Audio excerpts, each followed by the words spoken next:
मेरे लाल लाडले बादल आन न जाने पाए और तिल तिल कट मरना मेवाड़ी मान न जाने। ऐसा ही होगा काका, रजपूती अमर रहेगी और बादल की मिट्टी में भी गौरव की गंध रहेगी। नमस्कार दोस्तों, मैं अरुण कुमार आप सभी दर्शकों का अपने इस चैनल में बहुत बहुत स्वागत करता हूं और बहुत बहुत अभिनंदन करता हूं। आज मैं अपने इस चैनल के माध्यम से पंडित नरेंद्र मिश्र, जो कि मेवाड़ के राज्य कवि थे, जिनको राजस्थान का भी राज्य कवि कहा जाता है, उनकी कविता गोरा बादल आपके समक्ष प्रस्तुत करना चाहूंगा। और ये कविता पंडित नरेंद्र मिश्र की मैं समझता हूं वीर रस की अद्भुत कविता है, जो कहीं ना कहीं नौजवानों, हमारे देश के जो लोग हैं, उनमें कहीं ना कहीं देश प्रेम की भावना जागृत करेगी कि देशभक्ति क्या होती है, स्वामी भक्ति क्या होती है और राष्ट्र प्रेम क्या होता है। पंडित नरेंद्र मिश्र ने मेवाड़ राजवंश के बारे में ये जो गाथा लिखी है, अपने आप में अद्भुत है। थोड़ा सा मैं आप सभी दर्शकों को यह बताना चाहूंगा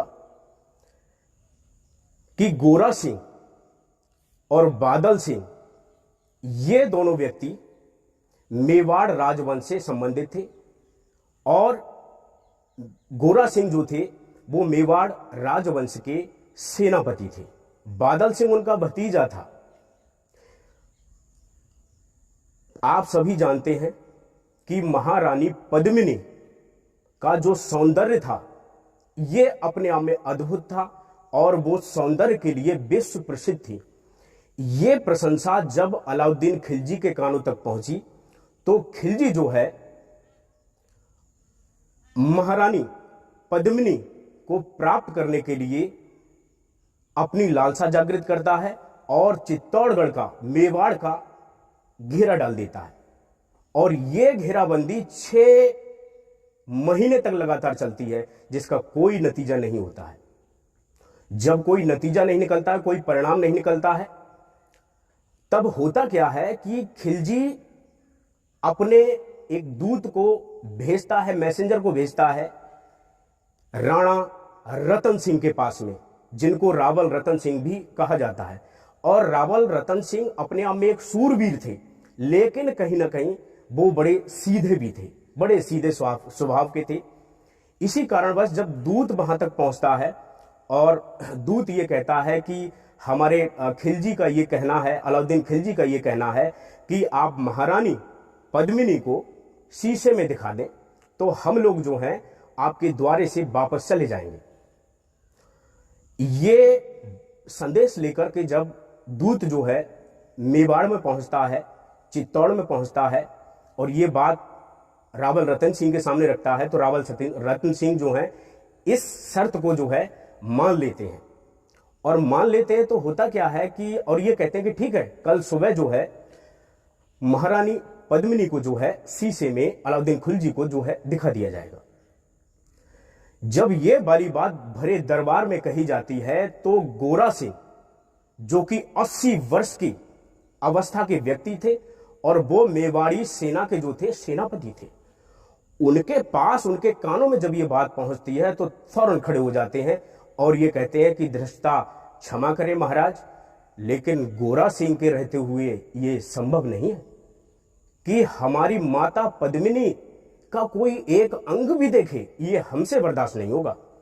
तो रावल रतन सिंह जो होते हैं वो ये कहते हैं कि वो नाराज हो जाते हैं और ये कहते हैं कि तुम राजनीति नहीं जानते हो, चले जाओ यहां से जो है। तो गोरा जो था वो घूम करके अपनी तलवार वहीं छोड़ करके जो है वापस चल देते हैं। तो रावल रतन सिंह ये आदेश देते हैं कि ठीक है, इस गोरा को जो है बंदी बना लो, हथकड़ियां डाल दो, बेड़ियां डाल दो। जैसे ही ये बात वो बूढ़ा शेर सुनता है और पलट करके अपनी तलवार जो है, जिस तलवार को उसने छोड़ दिया था, कदमों में डाल दिया था, उसको दौड़ करके उठा लेता है और कहता है कि हे महाराज, ये तलवार आपके पिताश्री ने मुझे शेर का पैदल शिकार करने के लिए इनाम के तौर पे दी गई थी। अगर आपका आदेश है तो मैं अभी अपना ये सर जो है काट करके आपके श्री चरणों में अर्पित करने के लिए तैयार हूं। लेकिन कहीं अगर आपको ये आभास हो गया या विमान हो गया है कि गोरा के आप हाथों में जो है बेड़ियां डाल दें, हथकड़ियां डाल दें, तो फिर गोरा तैयार है, गोरा इस चीज का सामना करने के तैयार है। बना लीजिए मुझे बंदी, अगर ताकत है तो अपनी मेवाड़ी तलवारों को आजमा करके एक बार देख लीजिए। और ये बात जब होती है तो फिर जितने भी दरबारी बैठे होते हैं सभी नीचे सर झुका लेते हैं। और सीधी सी बात थी कि गोरा का सामना करने की ताकत किसी में नहीं थी। लोग बीच बचाव कर देते हैं। गोरा तौस में आकर अपने भतीजे बादल को अपने साथ जो है, बादल से कहते हैं यहां तुम्हारा काम नहीं रह गया है, अब यहां संधियां होने लगी, यहां तुम्हारा रणवंकुरों का कोई काम नहीं है, चलो साथ में। और ये कहकर के चले जाते हैं। जब चले जाते हैं तो फिर वही प्रोग्राम आगे बढ़ता है। खिलजी को दिखाया जाता है रानी पद्मिनी को शीशे में, और देखने के बाद जो है राणा रतन सिंह जो है उसको द्वारे तक, दरवाजे तक जब छोड़ने जाते हैं तो वहां वो पहले से ही पूरी अपनी चाल खेल जाता है और रावल रतन सिंह को बंदी बना करके अपने साथ दिल्ली ले जाता है। और दिल्ली जब ले जाता है तो वहां से एक चिट्ठी लिखता है, और वो चिट्ठी वापस जो है जब दूत के माध्यम से मेवाड़ में आती है तो एकदम से अफरा तफरी मच जाती है। तो वो कविता जो है कुछ इस प्रकार है, मैं आपके समक्ष प्रस्तुत कर रहा हूं। दोहराता हूं सुनो रक्त से लिखी हुई कुर्बानी, जिसके कारण मिट्टी भी चंदन है राजस्थानी। रावल रतन सिंह को छल से कैद किया खिलजी ने, कालजयी मित्रों से मिलकर दगा किया खिलजी ने। खिलजी का चित्तौड़ दुर्ग में एक संदेशा आया, और जिसको सुनकर शक्ति सौर पर फिर अंधियारा छाया। 10 दिन के भीतर न पद्मिनी का यदि डोला आया, यदि न रूप की रानी को तुमने दिल्ली पहुंचाया, तो रावल रतन सिंह का तुम शीश कटा पाओगे, और शाही शर्त न मानी तो पीछे पछताओगे। ये दारुण संवाद लहर सा दौड़ गया रण भर में, यह बिजली की तरह छिछट से फैल गया अंबर में। यह दारुण संवाद लहर सा फैल गया रण भर में, यह बिजली की तरह छिछट से फैल गया रण भर में। महारानी हिल गई, शक्ति का सिंहासन डोला था सतित्व मजबूर, जुर्म विजयी स्वर में बोला था। रुष्ट हुए बैठे थे गोरा सेनापति रणधीर, और जिनसे रण में भय खाती थी खिलजी की शमशीर। अन्य अनेकों मेवाड़ी योद्धा रण छोड़ गए थे, और रतन सिंह की संधनीत से नाता तोड़ गए थे। पर रानी ने प्रथम वीर गोरा को खोज निकाला, बन बन भटक रहा था मन में तिरस्कार की ज्वाला। तो कहने का मतलब है जब ये संदेश जो है चित्तौड़ में आता है तो महारानी एकदम से हिल जाती है, क्योंकि उस समय गोरा भी नहीं थे, बादल भी नहीं थे, और रावल रतन सिंह को बंदी बना लिया गया था। तो सोचो उस समय उस पद्मिनी की, उस पतिव्रता स्त्री की क्या स्थिति हुई होगी। तो जब ये जनश्रुति है कि रानी पद्मिनी ने जैसे ही यह संदेश सुना, वो घोड़े पर सवार होकर के अपनी 14-15 संरक्षकों को लेकर के जब जंगल जंगल ढूंढती है गोरा सिंह को, तो गोरा सिंह जो है बिजौलिया के जंगलों में एक पेड़ के नीचे रोटी पकाते हुए मिल जाते हैं। वहां पहुंचती हैं कि पर रानी ने प्रथम वीर गोरा को खोज निकाला, बन बन भटक रहा था मन में तिरस्कार की ज्वाला। गोरा से पद्मिनी ने खिलजी का पैगाम सुनाया, पर वीरता का अपमानित ज्वार नहीं मिट पाया। बोला मैं तो बहुत तुच्छ हूं, राजनीति क्या जानूं, निर्वासित हूं, राज मुकुट की हट कैसे पहचानूं। बोली पद्मिनी समय नहीं है वीर क्रोध करने का, दिल्ली गई पद्मिनी तो पीछे पछताओगे, और जीते जी रजपूती कुल को दाग लगा जाओगे। राणा ने जो कहा किया सो माफ करो सेनानी, यह कहे गोरा के चरणों में झुकी पद्मिनी रानी। देखो क्या दृश्य होगा जब रानी पद्मिनी, जिनको गोरा सिंह जो हैं अपनी माता के तौर पे मानते हैं, और वो उनके चरणों में झुकती हैं, क्या दृश्य रहा होगा। यह क्या करती हो गोरा हट पीछे बोला, और फिर रजपूती गर्मा का फिर धधक उठाता सोला। महारानी हो तुम सिसोदिया कुल की जगदम्बा हो, प्राण प्रतिष्ठा एक लिंग की ज्योत अग्निगंधा हो। जब तक गोरा के कंधे पर दुर्जय शीश रहेगा, महाकाल से भी मस्तक राणा का नहीं कटेगा। तुम निश्चिंत रहो महलों में देखो समर भवानी, और खिलजी देखेगा केसरिया तलवारों का पानी। राणा के सकुशल आने तक गोरा नहीं मरेगा, राणा के सकुशल आने तक गोरा नहीं मरेगा, और एक पहर तक सर कटने पर यह धड़ युद्ध करेगा। शब्द शब्द मेवाड़ी सेनापति का था तूफानी, और शंकर के डमरू में जैसे जागी वीर भवानी, जागी वीर भवानी।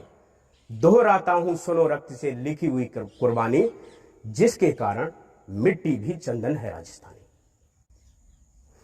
और ये बात कह करके तौस में आकर के गोरा सिंह जो होते हैं वो अपनी एक योजना बनाते हैं। और सुनिए क्या योजना थी उनकी, क्या जबरदस्त योजना थी अपने महाराज को, अपने महाराणा को, रावल रतन सिंह को दिल्ली से छुड़ाने की।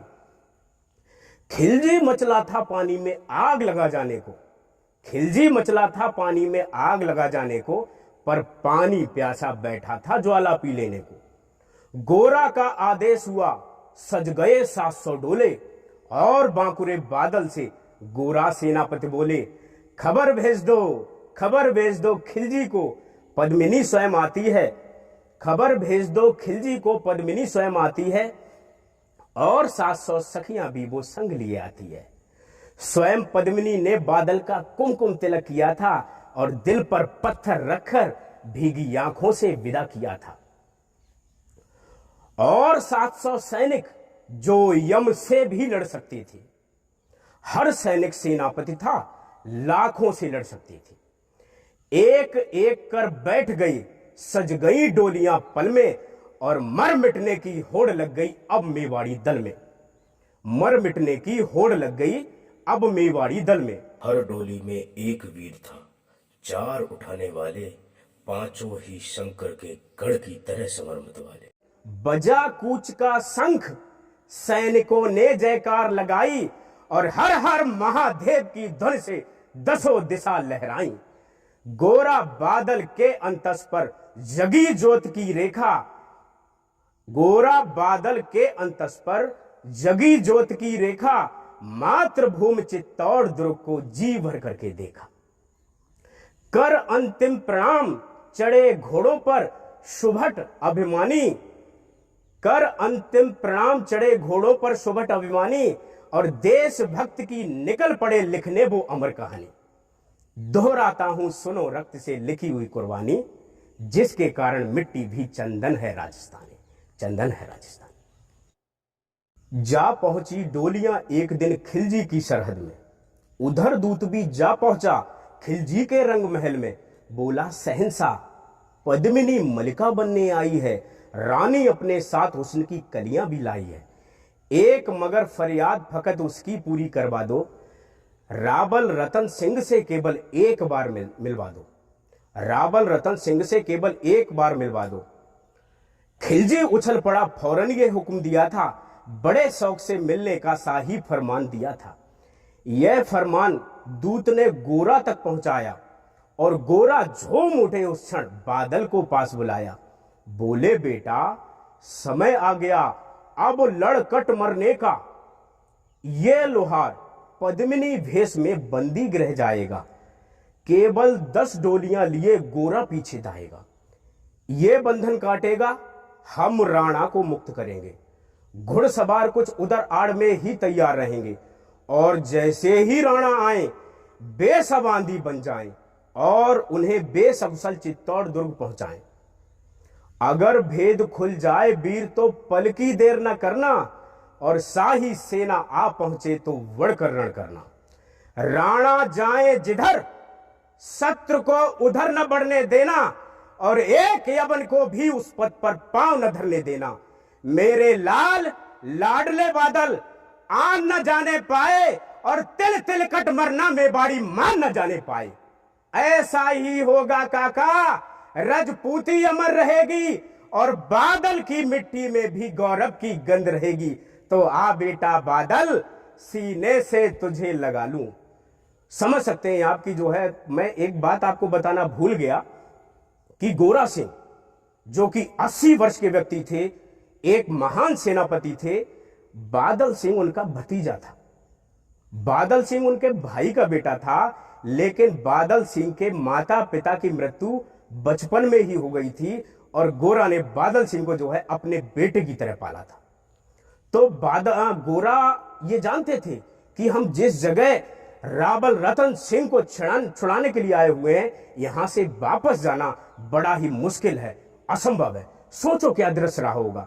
तो कहते हैं, तो आ बेटा बादल सीने से तुझे लगा लूं, हो न सके शायद मिलना अंतिम लाड लड़ा लूं। यह कह बाहों में भरकर बादल को गले लगाया, और धरती कांप उठी, अंबर का अंतस मन भर आया। सावधान कह पुनः पथ पर, सावधान कह पुनः पथ पर बड़े गोरा सेनानी, और पहुंच लिया झट से मुड़कर बूढ़ी आंखों का पानी, बूढ़ी आंखों का पानी। क्या गजब लाइनें हैं। पंडित नरेंद्र मिश्र जी ने अपनी कविता में अपना कलेजा निकाल के रख दिया है। किस तरीके की लाइनें। दोहराता हूं सुनो रक्त से लिखी हुई कुर्बानी, जिसके कारण मिट्टी भी चंदन है राजस्थानी।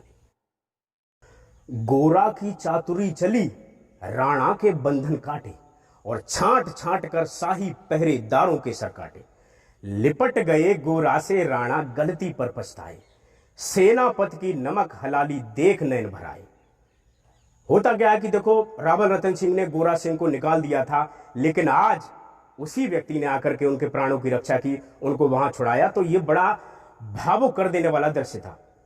गोरा की चातुरी चली, राणा के बंधन काटे, और छांट छांट कर शाही पहरेदारों के सर काटे। लिपट गए गोरा से राणा गलती पर पछताए, और सेनापति की नमक हलाली देख नैन भराए। उधर क्या होता है, खिलजी का सेनापति पहले से ही शंकित था, और वह मेवाड़ी चट्टानी वीरों से आतंकित था। उसने समझ लिया पद्मिनी नहीं आई है, मेवाड़ी सेना खिलजी की मौत साथ लाई है। पहले से तैयार सैन्य दल को उसने ललकारा, और निकल पड़ा टिड्डी दल रण का बजने नगाड़ा, निकल पड़ा टिड्डी दल रण का बजने नगाड़ा। दृष्ट फिरी गोरा की, मानी राणा को समझाया, रण मत वाले को रोका, जबरन चित्तौड़ पठाया। राणा चले तभी शाही सेना लहरा कर आई, और खिलजी की लाखों नंगी तलवारें पड़ी दिखाई। खिलजी ललकारा दुश्मन को भाग न जाने देना, रतन सिंह का शीश की काट कर ही वीरोदम लेना। टूट पड़ो मेवाड़ी शेरो बादल सिंह ललकारा, टूट पड़ो मेवाड़ी शेरो बादल सिंह ललकारा, टूट पड़ो मेवाड़ी शेरो बादल सिंह ललकारा। हर हर महादेव का गूंजा नभ भेदी जयकारा। निकल डोलियों से मेवाड़ी बिजली लगी चमकने, काली का खप्पर भरने तलवारें लगी चमकने, काली का खप्पर भरने तलवारें लगी चमकने। उधर राणा के पथ पर शाही सेनापति तनिक बड़ा था, पर उस पर गोरा हिम गिरसा अड़ा खड़ा था। बोला जफर से, सावधान, एक कदम भी आगे बढ़ न सकोगे। यदि आदेश न माना तो कुत्ते की मौत मरोगे। रतन सिंह तो दूर, न उनकी छाया तुम्हें मिलेगी, और दिल्ली की भीषण सेना की होली यहीं जलेगी। यह कहकर गोरा रण में हुंकारा, और लगा काटने शीश समर में बही रक्त की धारा। खिलजी की असंख्य सेना से गोरा घिरे हुए थे, पर मानो बेरण में मृत्युंजय बने हुए थे। पुण्य प्रकाशित होता है जैसे अग्रित पापों से, और फूल खिला रहता असंख्य कांटों के संतापों से। वो मेवाड़ी वीर अकेला लाखों से लड़ता था, और बड़ा जिधरी वीर उधरी विजय मंत्र पढ़ता था, बड़ा जिधरी वीर उधरी विजय मंत्र पढ़ता था। इस भीषण रण से दहली थी दिल्ली की दीवारें, और गोरा से टकराकर टूटी खिलजी की तलवारें। मगर कयामत देख अंत में छल से काम लिया था, और गोरा की जंगा पर अर ने छिपकर वार किया था। वहीं गिरे बीरबर गोरा जफर सामने आया, और शीश उतार दिया गोरा का, मन में हर्ष आया। मगर बाहर मेवाड़ी गोरा का धड़ भी दौड़ा, और किया जफर पर बार की जैसे सर पे गिरा हथौड़ा। एक बार में ही शाही सेनापति चीर दिया था, और जफर मोहम्मद को केवल धड़ ने निर्जीव किया था। ज्यों ही जफर गिरा, शाही सेना का साहस लर्जा, और काका का धड़ देख बादल सिंह महारुद्र सा गरजा। अरे कायरो नीच बागड़ो, छल से रण करते हो, किस बूते तुम जवा मर्द होने का दम बारते हो। यह कहकर बादल उस क्षण बिजली बनकर के टूटा था, मानव अंबर से अग्निसुरा छूटा था, मानव अंबर से अग्निसुरा छूटा था। ज्वालामुखी फटा हो जैसे दरिया हो तूफानी, और सदियां दोहराएंगी बादल की रणरंग कहानी, सदियां दोहराएंगी बादल की रणरंग कहानी। अरिका भाला लगा पेट में आंतें निकल पड़ी थी, अरिका भाला लगा पेट में आंतें निकल पड़ी थी, और जख्मी बादल पर नंगी तलवारें खिंची खड़ी थी, जख्मी बादल पर लाखों तलवारें खिंची खड़ी थी।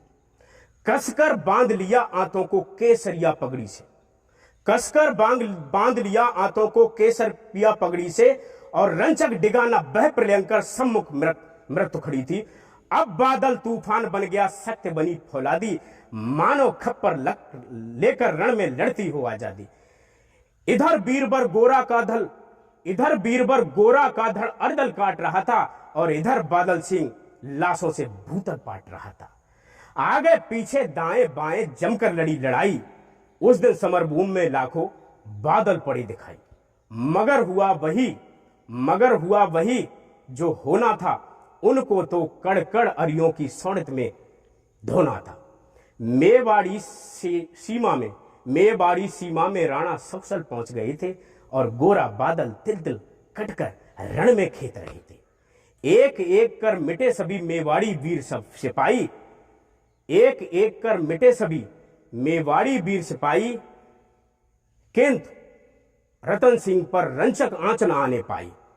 मेवाड़ी सीमा में राणा सकुशल पहुंच गए थे, और गोरा बादल तिल कटकर रण में खेत रहे थे। गोरा बादल के सब पर भारत माता रोई थी। उस दिन उसने अपनी प्यारी 2 ज्वलंत मड़ियां खोई थी। धन्य धरा मेवाड़, धन्य गोरा बादल अभिमानी, जिनके बल से रहा पद्मिनी का सतत अभिमानी, जिसके कारण मिट्टी भी चंदन है राजस्थानी, दोहराता हूं सुनो रक्त से लिखी हुई कुर्बानी। नमस्कार श्रोताओं, नमस्कार दर्शकों, आपका बहुत बहुत आभार, बहुत बहुत धन्यवाद।